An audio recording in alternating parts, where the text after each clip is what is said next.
The Happy Prince by Oscar Wilde.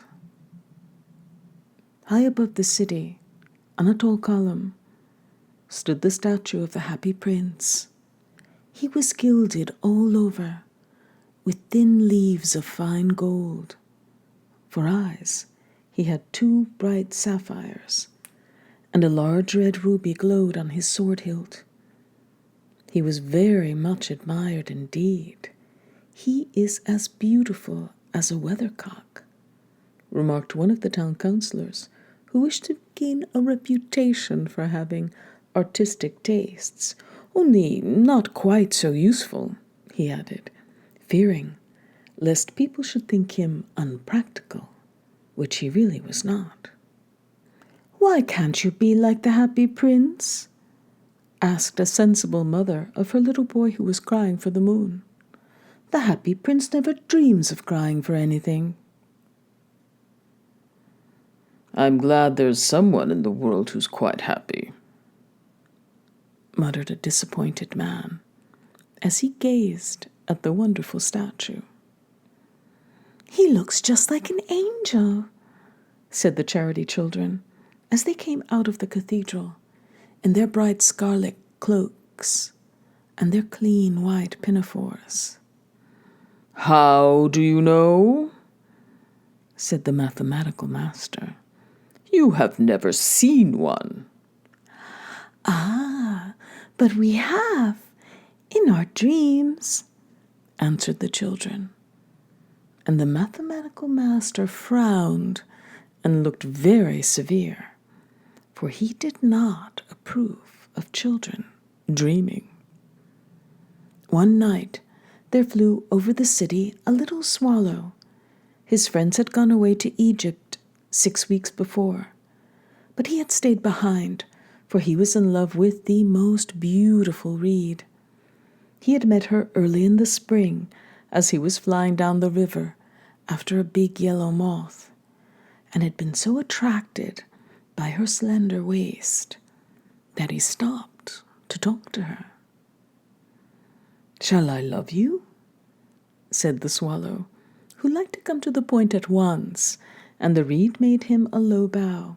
So he flew round and round her, touching the water with his wings and making silver ripples. This was his courtship, and it lasted all through the summer. "It's a ridiculous attachment," twittered the other swallows. "She has no money and far too many relations." And indeed, the river was quite full of reeds. Then, when the autumn came, they all flew away. After they had gone, he felt lonely and began to tire of his lady love. "She has no conversation," he said, "and I am afraid that she is a coquette, for she is always flirting with the wind." And certainly, whenever the wind blew, the reed made the most graceful curtsies. "I admit that she is domestic," he continued, "but I love traveling, and my wife, consequently, should love traveling also. Will you come away with me?" he said finally to her. But the reed shook her head. She was so attached to her home. "You have been trifling with me," he cried. "I am off to the pyramids. Goodbye." And he flew away. All day long he flew, and at night he arrived at the city. "Where shall I put up?" he said. "I hope the town has made preparations." Then he saw the statue on the tall column. "I will put up there," he cried. "It is a fine position, with plenty of fresh air." So he alighted between the feet of the Happy Prince. "Ah, I have a golden bedroom," he said softly to himself as he looked around, and he prepared to go to sleep, but just as he was putting his head under his wing, a large drop of water fell on him. "What a curious thing," he cried. There's not a single cloud in the sky. The stars are quite clear and bright, and yet it is raining. The climate in the north of Europe is really dreadful. The reed used to like the rain, but that was merely her selfishness. Then another drop fell. "What is the use of a statue if it cannot keep the rain off?" he said. "I must look for a good chimney pot." And he determined to fly away. But before he had opened his wings, a third drop fell, and he looked up and saw. What did he see? The eyes of the happy prince were filled with tears, and tears were running down his golden cheeks. His face was so beautiful in the moonlight that the little swallow was filled with pity. "Who are you?" he said. "I am the happy prince." "Why are you weeping then?" asked the swallow. "You have quite drenched me." "When I was alive, I had a human heart," answered the statue. "I did not know what tears were, for I lived in the palace of Sans Souci, where sorrow was not allowed to enter. In the daytime I played with my companions in the garden, and in the evening I led the dance in the great hall. Round the garden ran a very lofty wall, but I never cared to ask what lay beyond it. Everything about me was so beautiful. My courtiers called me the happy prince, and happy indeed I was, if pleasure be happiness. So I lived, and so I died. And now that I am dead, they have set me up here so high that I can see all the ugliness and all the misery of my city. And though my heart is made of lead, yet I cannot choose but weep." "What? Is he not solid gold?" said the swallow to himself. He was too polite to make any personal remarks out loud. "Far away," continued the statue in a musical voice, "far away in a little street, there is a poor house. One of the windows is open, and through it I can see a woman seated at a table. Her face is thin and worn, and she has coarse red hands, all pricked by the needle, for she is a seamstress. She is embroidering passion flowers on a satin gown for the loveliest of the queen's maids of honor to wear at the next court ball. In a bed in the corner of the room, her little boy is lying ill. He has a fever and is asking for oranges. His mother has nothing to give him but river water, so he is crying. Swallow, swallow, little swallow, will you not bring her the ruby out of my sword hilt? My feet are fastened to this pedestal, and I cannot move." "I am waited for in Egypt," said the swallow. "My friends are flying up and down the Nile and talking to the large lotus flowers. Soon they will go to sleep in the tomb of the great king. The king is there himself in his painted coffin. He is wrapped in yellow linen and embalmed with spices. Round his neck is a chain of pale green jade, and his hands are like withered leaves." "Swallow, swallow, little swallow," said the prince, "will you not stay with me for one night and be my messenger? The boy is so thirsty, and the mother is so sad." "I don't think I like boys," answered the swallow. "Last summer, when I was staying on the river, there were 2 rude boys, the miller's sons, who were always throwing stones at me. They never hit me, of course. We swallows fly far too well for that. And besides, I come of a family famous for its agility, but still, it was a mark of disrespect." But the happy prince looked so sad that the little swallow was sorry. "It is very cold here," he said, "but I will stay with you for one night and be your messenger." "Thank you, little swallow," said the prince. So the swallow picked out the great ruby from the prince's sword and flew away with it in his beak over the roofs of the town. He passed by the cathedral tower, where the white marble angels were sculptured. He passed by the palace and heard the sound of dancing. A beautiful girl came out on the balcony with her lover. "How wonderful the stars are," he said to her, "and how wonderful is the power of love." "I hope my dress will be ready in time for the state ball," she answered. "I have ordered passion flowers to be embroidered on it, but the seamstresses are so lazy." He passed over the river and saw the lanterns hanging to the masts of the ships. He passed over the ghetto and saw the old Jews bargaining with each other and weighing out money in copper scales. At last, he came to the poor house and looked in. The boy was tossing feverishly on his bed, and the mother had fallen asleep. She was so tired. In he hopped and laid the great ruby on the table beside the woman's thimble. Then he flew gently round the bed, fanning the boy's forehead with his wings. "How cool I feel," said the boy.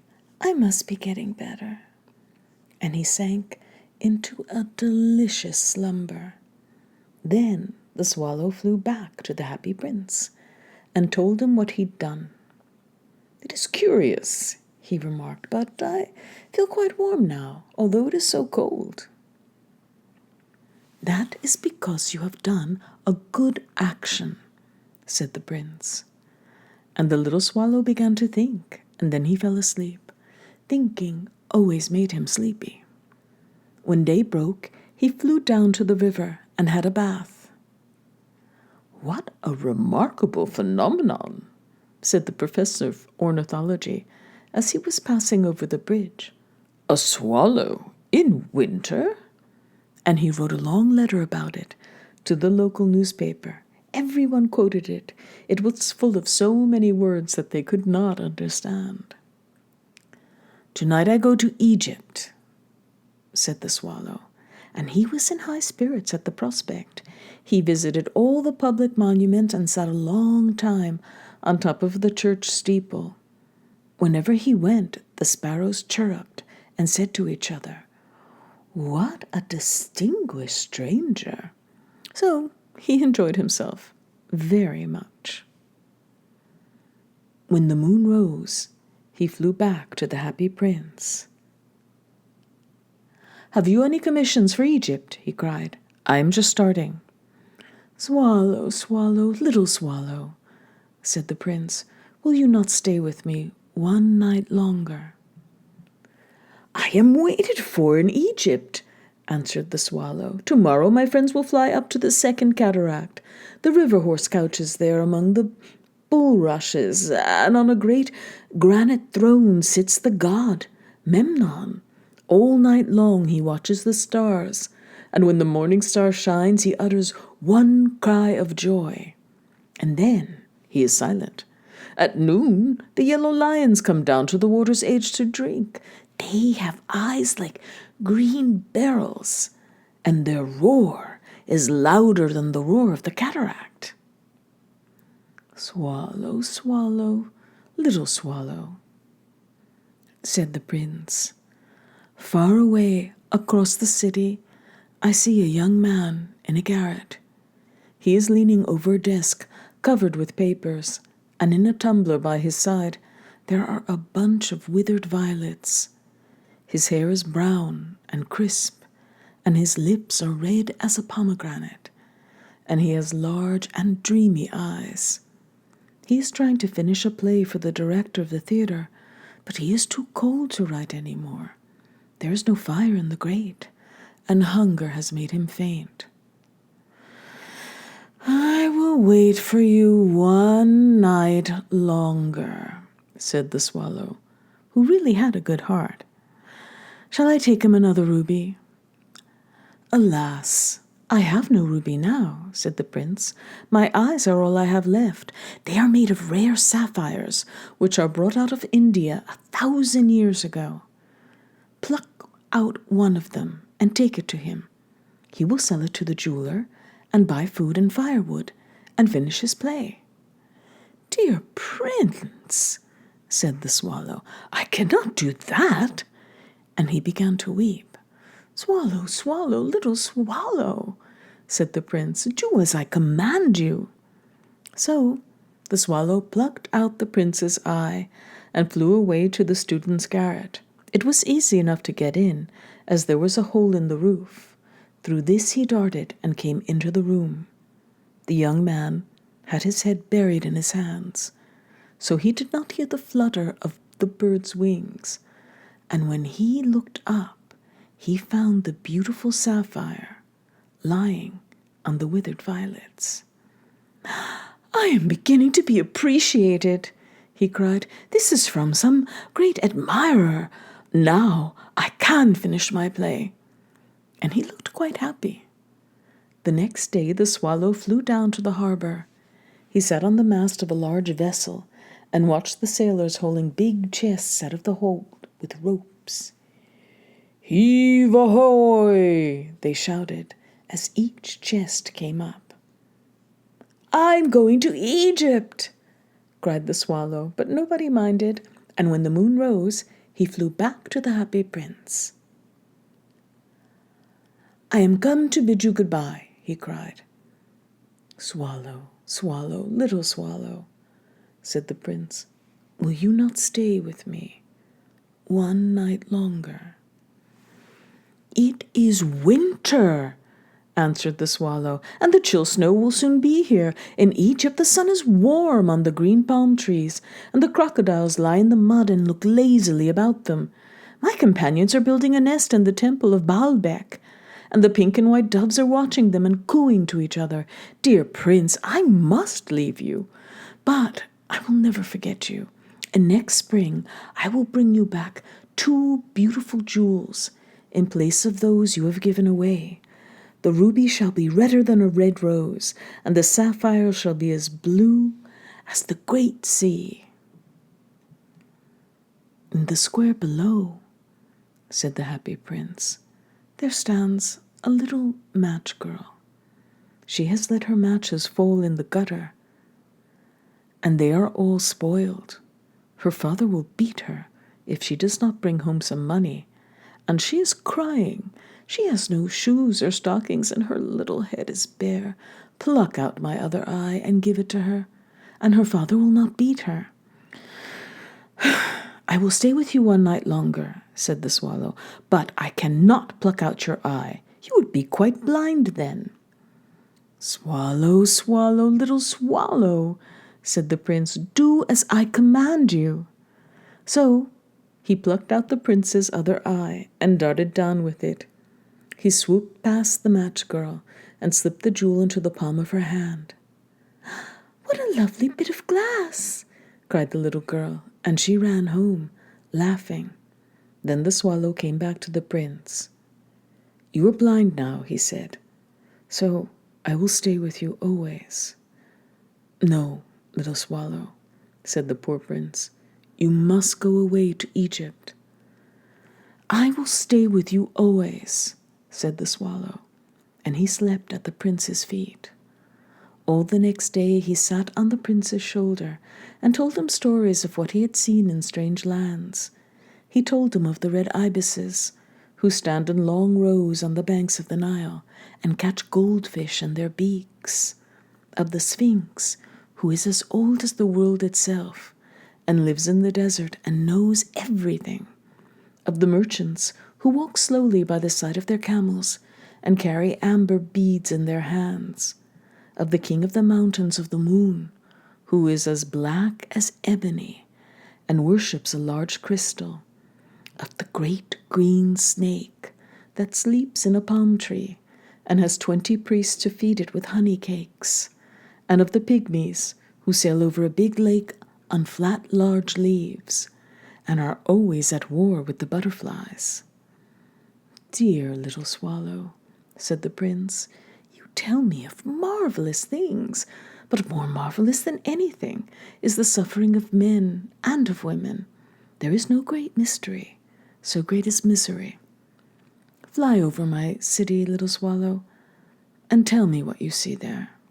So the swallow flew over the great city and saw the rich making merry in their beautiful houses, while the beggars were sitting at the gates. He flew into dark lanes and saw the white faces of starving children looking out listlessly at the black streets. Under the archway of a bridge, 2 little boys were lying in one another's arms to try and keep themselves warm. "How hungry we are," they said. "You must not lie here," shouted the watchman, and they wandered out into the rain. Then he flew back and told the prince what he had seen. "I am covered with fine gold," said the prince. "You must take it off, leaf by leaf, and give it to my poor. The living always think that gold can make them happy." Leaf after leaf of the fine gold the swallow picked off, till the happy prince looked quite dull and grey. Leaf after leaf of the fine gold he brought to the poor, and the children's faces grew rosier, and they laughed and played games in the street. "We have bread now," they cried. Then the snow came. After the snow came the frost. The streets looked as if they were made of silver. They were so bright and glistening. Long icicles like crystal daggers hung from the eaves of the houses. Everyone went about in furs, and the little boys wore scarlet caps and skated on the ice. The poor little swallow grew colder and colder, but he would not leave the prince. He loved him too well. He picked up crumbs outside the baker's door when the baker was not looking and tried to keep himself warm by flapping his wings. But at last, he knew that he was going to die. He had just strength to fly up to the prince's shoulder once more. "Goodbye, dear prince," he murmured. "Will you let me kiss your hand?" "I am glad that you are going to Egypt at last, little swallow," said the prince. "You have stayed too long here, but you must kiss me on the lips, for I love you." "It's not to Egypt I am going," said the swallow. "I am going to the house of death. Death is the brother of sleep, is he not?" And he kissed the happy prince on the lips and fell down dead at his feet. At that moment, a curious crack sounded inside the statue, as if something had broken. The fact is that the leaden heart had snapped right in two. It certainly was a dreadfully hard frost. Early the next morning, the mayor was walking in the square in company with the town councillors. As they passed the column, he looked up at the statue. "Dear me, how shabby the happy prince looks," he said. "How shabby indeed," cried the town councillors, who always agreed with the mayor, and they went up to look at it. "The ruby has fallen out of his sword. His eyes are gone, and he is golden no longer," said the mayor. "In fact, he is little better than a beggar." "Little better than a beggar," said the town councillors. "And here is actually a dead bird at his feet," continued the mayor. "We must really issue a proclamation that birds are not to be allowed to die here." And the town clerk made a note of the suggestion. So they pulled down the statue of the happy prince. "As he is no longer beautiful, he is no longer useful," said the art professor at the university.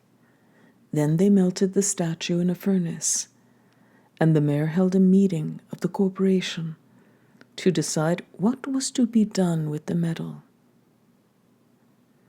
"We must have another statue, of course," he said, "and it shall be a statue of myself." "Of myself," said each of the town councillors, and they quarreled. When I last heard of them, they were quarreling still. "What a strange thing," said the overseer of the workmen at the foundry. "This broken lead art will not melt in the furnace. We must throw it away." So they threw it on a dust heap, where the dead swallow was also lying. "Bring me the two most precious things in the city," said God to one of his angels, and the angel brought him the leaden heart and the dead bird. "You have chosen rightly," said God, "for in my garden of paradise this little bird shall sing forevermore, and in my city of gold the happy prince shall praise me."